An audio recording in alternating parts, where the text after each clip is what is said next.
Hey everyone, welcome to a new episode of the Splash Sisters. I'm Hana, And I'm Mev. and we're so excited to talk about the NBA Finals. It's been the first two games, and it's tied 1-1. What do you think about everything that's happened so far? I mean, honestly, I think game one was like a little bit of like, wow, it's over. Like the Heat should just give up. Boring. But like we should have never said anything like that because the Heat, they've been like defying odds the whole entire playoff so far. So Yeah, I think game two was so fun. Like I was on the edge of my seat because like the Joker had like an amazing performance. On top of that, Miami came back, ended up winning. I just loved it. me too. Like for the Miami was down 15 points, and everyone thought like the Nuggets, like if you're down 15 points to Nuggets, you'll probably lose, and that's not what happened. He ended up coming back and winning, and it was such an interesting game. The Heat, I don't even know how they just always come back from these leads. The thing is with the Heat, um, throughout the whole entire playoff so far, they've been hitting hit threes like nothing. They're probably the best 3-point shooting team, and in game one they missed like over 23s. And I said like once they start hitting their threes, the games will be like really close. Like the deciding factor will be if they continue to hit these threes, and they did. So Like Max Strus, he went 0 for 10 in the first game. He went 3 for 4 in the first quarter in game two. You could tell like he came back with a vengeance. Like he was not happy with how he played. He was key in the whole game. Duncan Robinson. A lot of people aren't talking about how good Duncan Robinson was. Sorry, he he literally started the Heat's run to come back when they were down 15. He hit like in the start of the quarter. I think it was the fourth quarter. He had like 10 straight points or something like that, and he was so good. He was hitting his shots, even though like before that he didn't really provide much, but then he started playing very very well.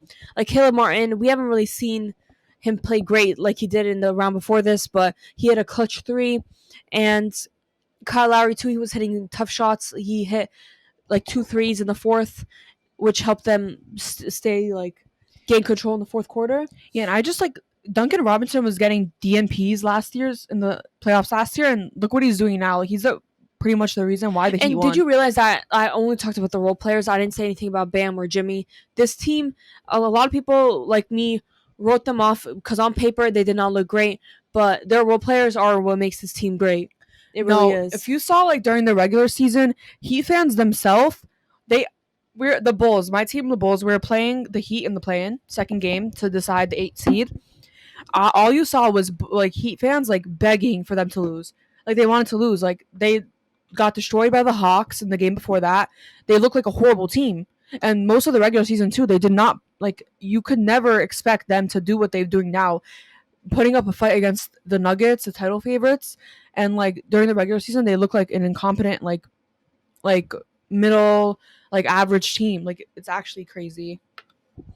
Yeah, and if you think about it, last year they were the first seed and they almost made the finals. And it was crazy how they just like it looked like they took a huge like dip from last year, but they had the same identity, they have the same coach, they have the same players, and they made all this work. And they came back, like Mev said, they defied the odds many times.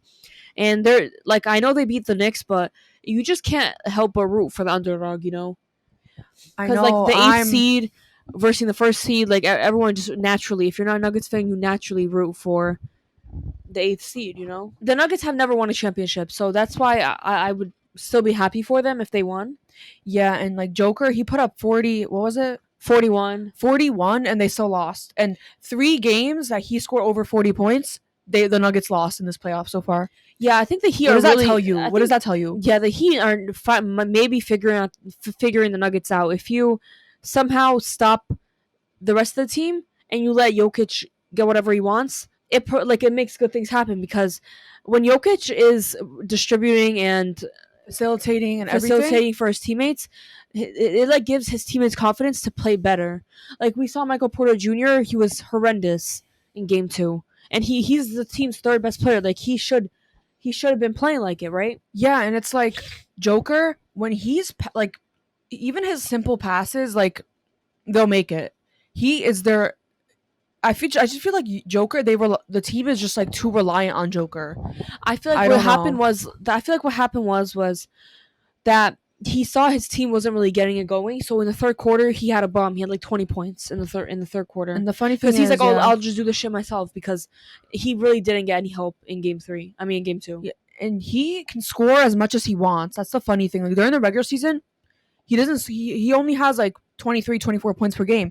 So people are like, oh, like he doesn't deserve MVP. He doesn't score as much. But he could score as much as he wants to. His playoff points per game compared to his regular season points per game is crazy. Yeah, honestly, he cares more about his teammates than Yeah. of himself. Like, he doesn't have this big ego, like, no, I should get the ball at all times. Like, this is my team. He doesn't care. He cares about winning, and that's rare to see with superstars. A lot of superstars are really, like, they care more about their stats than The funny their thing team. is both of these teams don't have an ego. Both of them. But because like even like what's his name? Aaron Gordon was like, "Oh, like I like this team." Joker, sorry. Joker said that Aaron Gordon knows his role and everybody on this team knows their role. And that's true because when Aaron Gordon was on the Magic, he was like the third pick in the draft, third or fourth pick in the draft, I think. Everyone wanted him to be like a superstar, and he was trying to be like a superstar type player. But Aaron Gordon is a role player, and he's a really good role player at that. So if everyone knows when Aaron role, Gordon can focus on certain aspects of the game, Yeah. where like cutting to the basket, the pick and roll with Jokic, or just his defense, his defense, when he can focus on those aspects, he is amazing in his role. But like, yeah, I don't think he played bad. Like, I think he was pretty good, but he can't do more than what's asked of him. So in this case, like, what's his name, Michael Porter Jr., if he played better, I think, because Jamal Murray wasn't bad either, but Jamal Murray, we know Jamal Murray, he should have at least had 25 points. He should have at least scored 25 points in every game. Michael Porter Jr. should be hitting at least three threes or scoring a good amount per game for them to win. Like, everyone has their roles. Yeah, and at the same time, like, I don't think, I mean, it's possible, but do you think the Nuggets role players are going to, like, play like that again? Like, we saw how they played against the Lakers. I think they could. Like, I think Bruce Brown was actually really good, but yeah, and Christian Braun I think he wasn't. I think his defense wasn't great. He was making some bad. He was fouling dumb plays. Fouling bad, but he was hitting some shots. Jeff Green. I feel like sometimes Jeff Green. You never know what Jeff Green you're gonna get. You're either gonna get like athletic hitting his threes, Jeff Green, or like kind of a bad Jeff Green. But like, I think they're a really good team. There's no reason they should lose to Miami, but if they do, it's gonna go somewhat like this game. It's gonna like, be them. The Heat are gonna hit their threes. Bam's gonna play incredible defense. Jimmy has yet to get going. Give Bam more credit. Like, this man, he's winning a Finals MVP if the Heat win, he 100%, because he's been undeniably the best player in the first 2 games. His defense has been great, even though he's not really limiting Jokic as much as he should. Really, nobody can limit Jokic, but he's still making it a little tough for him on some shots, and causing like steals and turnovers, and his scoring too. Like, Jimmy has not been scoring to his usual self, but Bam's been picking up the slack. He scored like 26 in game 1, 21 in game 2. And yeah, I think he's obviously been the Heat's best player, and he should be second on that Finals MVP ladder right now. Obviously, Jokic first. Yeah, Bam, he's been playing amazing. Like, this is probably his best series so far, like, in my opinion. But because I think really the Nuggets defense, there is no defense. I think Bam can get any shot he wants. You think? And I think Bam's mid-range game is really, really good.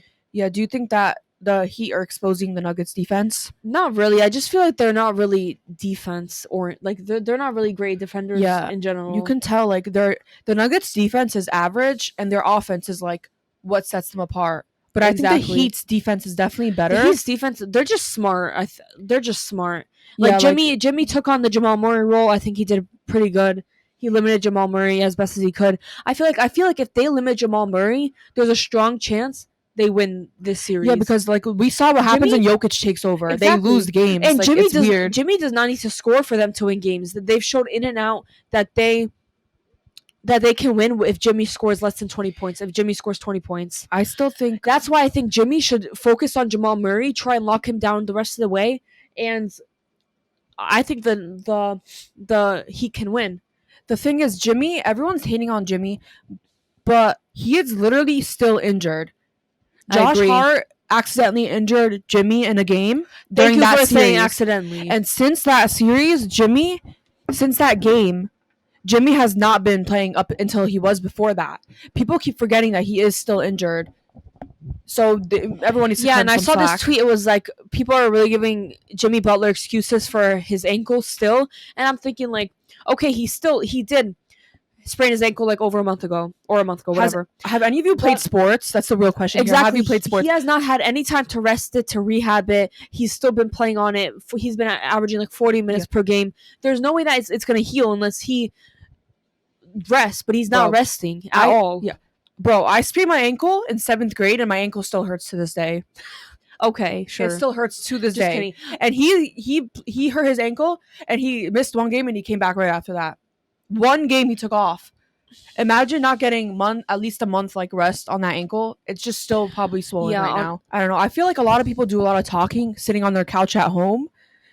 And they don't see. Jimmy, like same with Jason Tatum. Same with Jason Tatum. He literally very obviously sprained his ankle very badly actually too in game 7. He still played. Obviously, and he was limping right after the game. Very bad. Like he was limping so much in the post-game interview. People were trying to act like he's faking it. Obviously, the moment he sprained it, he still played through it. It's gonna hurt a lot afterwards. I hate when people. I hate, honestly. I will give anyone an excuse if they're injured and they play. Me too. Like, okay, if you play on an same injured with LeBron. People were trying to discredit LeBron when he was injured too, and he still put up such amazing performances against the Nuggets. Yeah, honestly, if you play on an injured foot and you play well, okay, good, kudos to you. But if you are not playing as well as you usually do, like you can't get all this slander. Like it's not fair to you, you know. Yeah, I think you're immune. You should be immune to slander if you get hurt. And people say, "Oh, you still played." So that means Julius Randle can't get slander. No, he's continuing. No, he doesn't get. No, listen, Julius Randle's the only one. Surgery. What are you talking about? He got surgery on his ankle. Which now that changes the game. But honestly, I'm here to issue an apology to Julius Randle because obviously, it's like he played on the ankle that he had to get surgery on. Like he clearly like.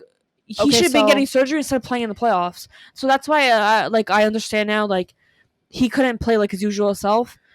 But okay, so I don't know. I still as a Knicks fan have a duty to spread this. No, now we all know. Like we have mixed opinions on this. I feel like he does deserve. He was an All NBA slack player for that because he does deserve slack because he got surgery on that ankle.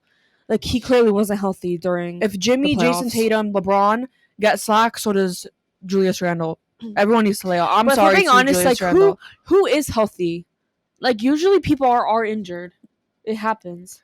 That's when a star player is injured. It's very like that could be a reason why you lose a series. So what do you think the finals? What do you think the finals MVP ladder is right now?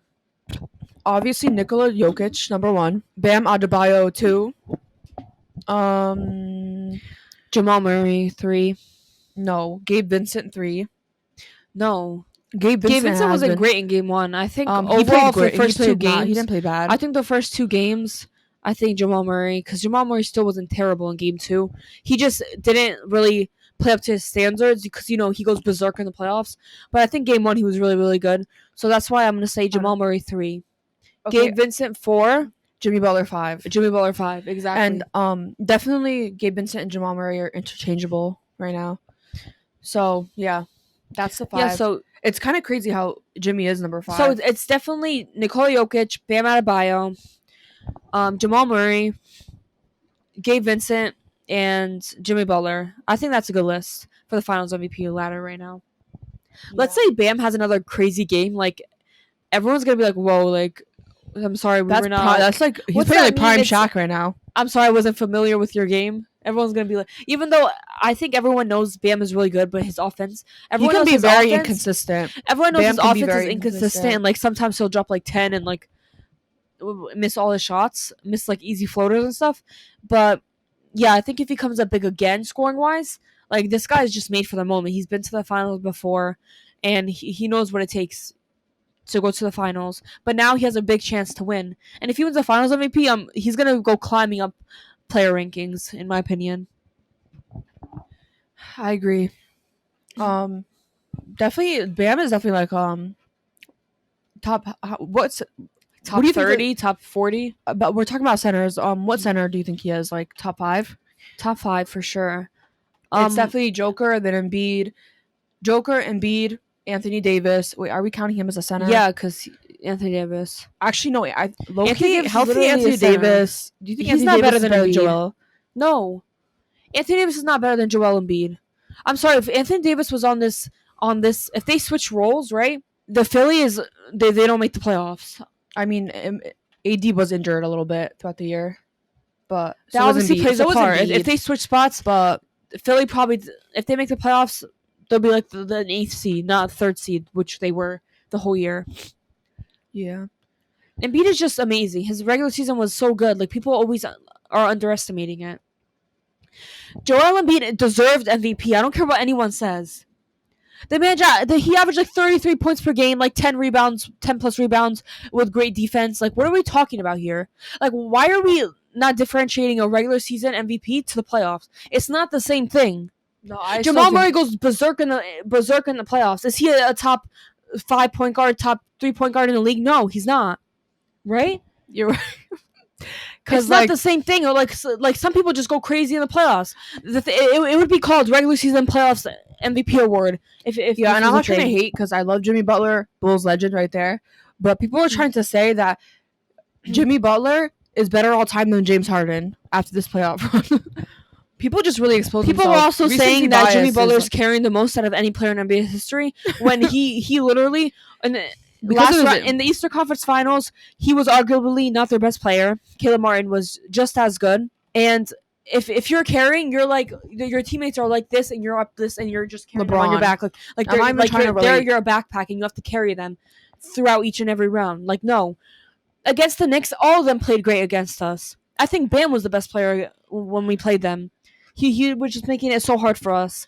And the first round, obviously, Jimmy Butler was insane. Like, who like injected him with Michael Jordan over here. Yeah, I'm saying round 2, I think they were all killing us against the Knicks. Round 3, he wasn't even the best player. Like, he probably like but round 3 in the Celtics, they were all great. They were all great. Caleb Martin was like playing amazing. Right now in the finals, he's Bam's the best player, and he's not even top 2 right now in the finals. Obviously, he's injured, but I'm saying that like this is not a carry job by any means. This Heat team is legit, and they're overall a really good team, and they have a great coach too. Like, this is not a one-man carry job like the 2018 Cavs, where LeBron literally had to carry them throughout each and every round. All I'm saying is, LeBron, if he was still in the East, like if this team like was put back there, they would have destroyed.